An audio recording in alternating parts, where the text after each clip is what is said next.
వృశ్చిక రాశి.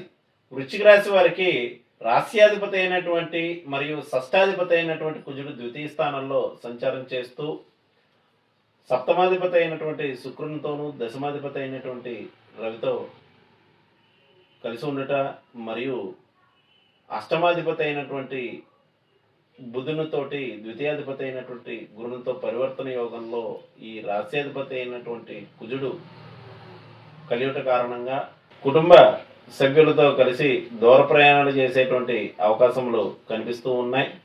ఆర్థికపరమైనటువంటి విషయాల్లో స్వల్ప ఒడిదుడుకులు ఉండగలవు.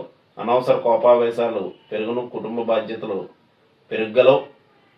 వృత్తి వ్యాపారాలలో మార్పులు చేర్పులు చేస్తూ ఉంటారు. ఆర్థికపరమైనటువంటి విషయాల్లో రావాల్సిన ధనం వచ్చేట్లో కొన్ని ఇబ్బందులు ఆలస్యం అనేటువంటిది ఉండగలదు.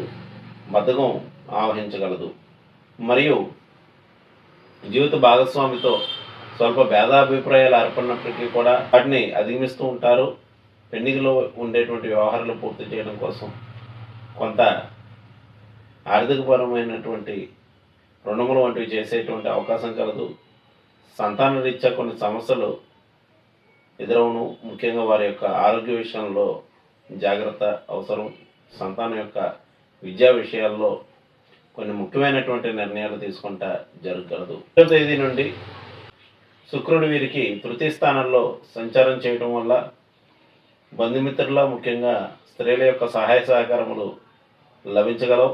14వ తేదీ నుండి దశమాధిపతి అయినటువంటి రవి తృతీయ స్థానంలో సంచారం చేస్తూ సప్తమాధిపతి అయినటువంటి శుక్రునితో కలియుట కారణంగా వృత్తి వ్యాపారదుల రీత్యా ప్రయాణాలు చేసేటువంటి అవకాశం కలదు.